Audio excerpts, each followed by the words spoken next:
E aí, gente, agora parte 2, processo de urbanização no Brasil. Vamos olhar aqui o slide.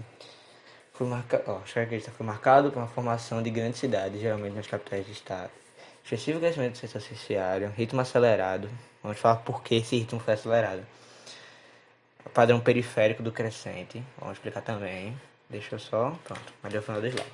Primeiro, vamos contar o porquê houve o grande processo de urbanização no Brasil. Depois da Segunda Guerra, foi quando os Estados Unidos se tornou o grande dono do mundo, sabe? A Europa toda estava quebrada e os Estados Unidos virou o credor. Então, o cara que estava sustentando todo mundo, ele estava mandando todo mundo. Aí os Estados Unidos olhou pro Brasil e falou assim: a gente tem um novo plano pro mundo, sabe? A gente tem uma nova divisão internacional dos trabalhos. E aí ele olhou pro Brasil e falou: eu preciso que você tenha uma urbanização melhor. Que ele queria que o Brasil tivesse uma mão de obra mais qualificada. E ele queria que o Brasil tivesse um mercado consumidor mais ativo. O que acontece? Como o Brasil era um país mais rural, ele não era ele não era um mercado consumidor mundial.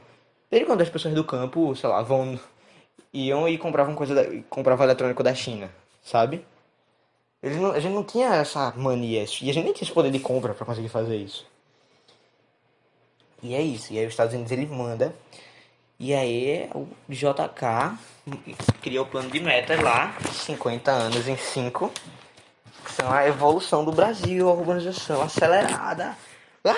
O Brasil vai evoluir e acabou-se. É o que acontece. Ele tem uma abertura dos mercados para transações, restringindo a vida dos pequenos produtores, que a gente tinha uma política muito protecionista, da gente tirar muitos produtores de fora para que os produtores de dentro começassem a crescer e tivessem uma sobrevida, tá ligado? E aí não, isso é meio ruim pro mercado exterior.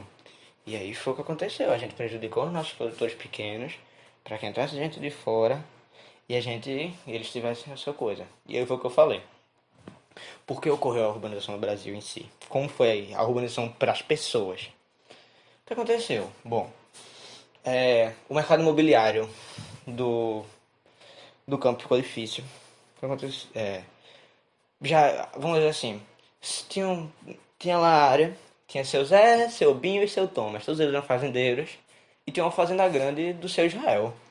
E aí um magnata comprou a produção do seu Israel e mecanizou e fez uma produção ridícula de incrível.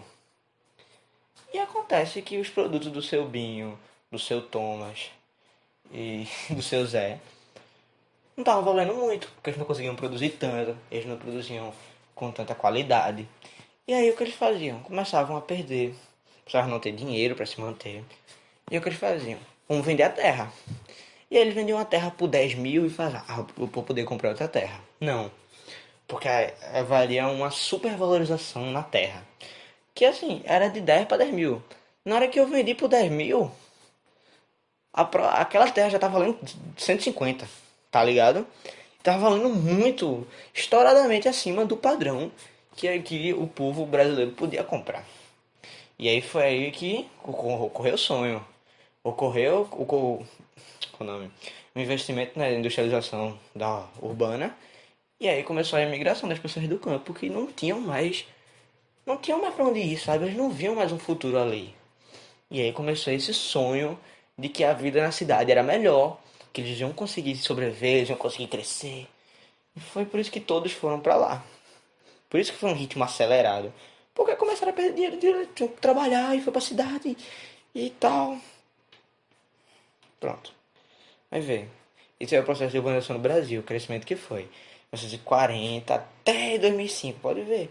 Até hoje é assim, sabe? Até hoje, os poucos que vivem no modo rural têm uma área ridícula de gigante porque eles são ricos, sabe? Poucos pequenos produtores vivem na área rural. E tem o quê? Tem os atuais. Hoje em dia, difícil alguém querer vir para a cidade. A expansão das áreas de ocupação irregular, favelas, e acontece o que? Favelização, altera o ritmo de crescimento das grandes cidades. As cidades não estavam, e é o que eu falei, as cidades não estavam prontas para esse tanto de gente que veio para a cidade. Por isso que ocorrem milhares e milhares de problemas na cidade. E são problemas que a gente vai estudar aqui. O custo de vida é mais alto, que é mais difícil de viver, então tem que pagar mais coisa. A hierarquia urbana, ó. Ele está mostrando no mapinha o tamanho das cidades e a sua importância. Metrópole mundial aí, metrópole nacional e tudo mais. Eu quero falar tá mostrando gráfico. Vocês vão ver isso tudo aí. Gráfico, o slide de vocês. Questão da moradia urbana. Vê. Olha essa imagem. Olha as pessoas ricas morando aqui. E olha o tanto de gente vivendo em favelas aqui. Por que isso acontece? Vamos lá. Eu passei sem querer, meu Deus. Ó, questão da moradia urbana. O que acontece, gente? Quando ocorreu a migração para a cidade, começou a ocorrer o processo de favelização. Por quê? Porque pelo processo acelerado da migração, e meu Deus, era muita gente, e a cidade não comportava. O que aconteceu? A cidade não tinha infraestrutura para suportar o que estava acontecendo. E aí foi que começaram a ocorrer as falhas. A primeira falha foi a favelização. A favelização é literalmente moradias irregulares nas principais capitais brasileiras, como Rio, São Paulo,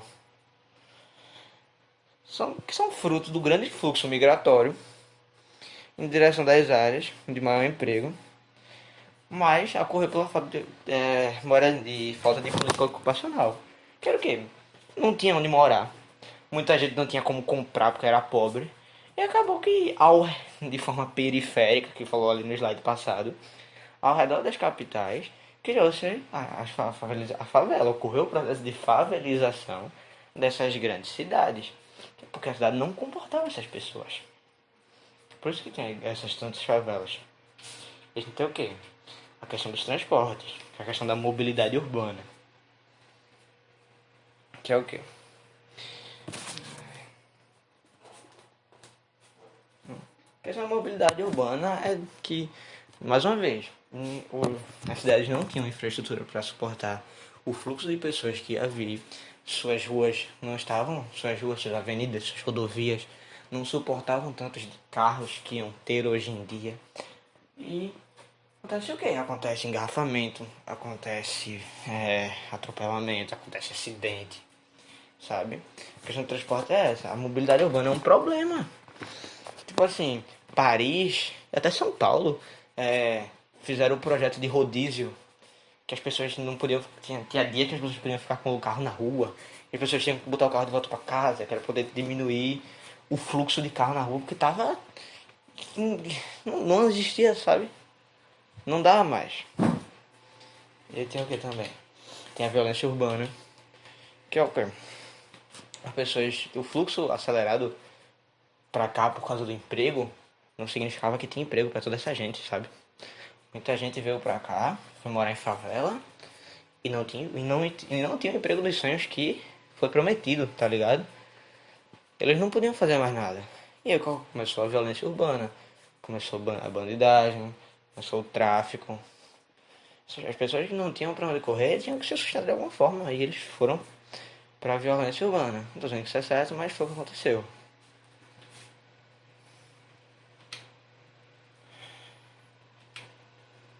Tem os impactos ambientais, são os problemas que a urbanização causou também. A poluição. O termo poluição deriva do latim poluere, que significa manchar, sujar. Poluição é qualquer alteração prejudicial provocada no meio ambiente, que pode ser um ecossistema natural ou agrário, um sistema urbano ou até mesmo em microescala. O interior de uma casa. Eu li todo bizarro agora, mas as alterações podem ser das proporções ou das características de um dos elementos que formam o próprio meio, causando um desequilíbrio, resultado da introdução de substâncias naturais, porém estranhas a determinados ecossistemas, causando contaminação, causando introdução pela... Vamos lá, calma. Quando eu tento ler o slide, eu me perco ali. Poluição do ar. Vamos falar sobre a poluição do ar. Acontece. Poluição do ar é o quê? As indústrias, os carros. Pensa, nos processos de urbanização, muitas fábricas foram feitas. E aí, muitas fábricas foram feitas, muitas matas foram desmatadas para ter espaço para fazer isso ou para construir casa, sabe? O que acontece?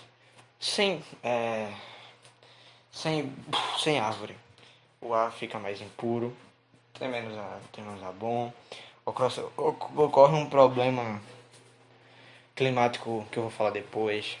Indústria vive jogando gases nocivos na coisa. O tanto de carro que tem também causando, além da quentura que os carros ligados no ar faz isso, a troca de calor, ficam também lançando gases na atmosfera, causa problema. Tanto que São Paulo, Tóquio, essas cidades grandes conhecidas por terem indústrias, terem muitos engarrafamentos, são cidades que são conhecidas também por terem um ar tóxico, tá ligado? Um ar horrível de ser respirado, porque eles vivem nessa situação da poluição do ar. Tem a poluição das águas, o que acontece? Mais uma vez, falta de infraestrutura. Muitas pessoas vão morar nas favelas, as favelas não tem o quê? Não tem saneamento básico. Então, às vezes o esgoto é depositado nos rios, o lixo é depositado nos rios, ou o lixo é depositado na beira dos rios. E quando os rios enchem, pega o lixo. E aí o que acontece? Além disso, quando o rio enche, todo o lixo que está dentro do rio esborra. Tá ligado? Fazendo isso o quê? Contamina rio, contamina lençol freático, contamina mar. Toda a água potável que a gente tem vai pro ralo, sabe? Isso por quê? Por causa da falta de infraestrutura que o governo proporcionou. Saneamento do Brasil. Tá, fala aqui. Tratamento da água. Isso aí é o tratamento da água, que é a represa, participar de toda de captação. Então é um negócio químico. São os processos químicos de separação da água e das substâncias aí. Tratamento de esgoto. Isso não convém a mim. A poluição dos solos. Vamos lá. A poluição dos solos acontecia muito por causa dos lixões. Que os lixões foram extintos. O que acontecia? Tá, muito lixo, entulhado, fazia uma montanha. E aí tinha o chorume. E o que o chorume fazia? O chorume, você não sabe, aquela aguinha que sai do lixo. A aguinha gostosa. Ah, delícia. Aquela aguinha infiltrava o solo. Fazia o quê? Matava todo aquele solo ali. Aquele solo assim inviável para qualquer coisa que existia. E podia fazer o quê? Podia infiltrar em lençóis freáticos. Podia corromper água potável. Mais uma vez, também um problema da poluição aquática. Por isso que os lixões foram extinguidos. E hoje em dia, aí ó, bota aí a imagem do lixo, o chorume descendo e poluindo o lençol freático. E hoje em dia a gente tem o aterro. Cadê? Pronto. O aterro ele funciona. O aterro sanitário funciona assim, ó. Ele tem esse selo, tá ligado? Tem essa barreira que impede que o chorume desça. E aí ele tem essa captação e queima do gás metano. Porque o lixo ele produz muito gás. E aí eles têm essa máquina, vamos dizer assim, pra absorver o gás metano e destruir ele antes que ele vá pra atmosfera e destrua a camada de ozônio. Porque parece que a camada de ozônio destrói com tudo que a gente joga nela, bichinha. Esse é o aterro sanitário, o nosso grande herói da história. E é isso, gente. Ai, minha perna. Ai, eu bati a perna aqui na mesa, gente. Ai. Eu falei meio acelerado dessa vez, mas eu espero que eu tenha passado tudo. Eu vou passar uns exercícios também num documentinho bonitinho pra vocês verem, pra vocês fazerem. E depois eu faço um vídeo corrigindo e explicando tudo o que aconteceu. Qualquer dúvida, falar comigo no grupo. Ou no, sei lá, fazer pergunta pelo Class mesmo. Não sei se dá. E eu vou disponibilizar links se você quiser ler mais. Porque tudo que eu falo aqui eu pego na internet. Eu leio de um livro, eu leio de outro canto, eu leio de artigo. Pra tentar trazer pra vocês. Então, Se alguém se sentir um pouco perdido porque eu não consegui falar, vocês sabem, vai ter um documentinho cheio de linkzinhos sobre cada coisinha que eu falei, explicando tudo. Valeu, gente. Boa noite aí. Beijo.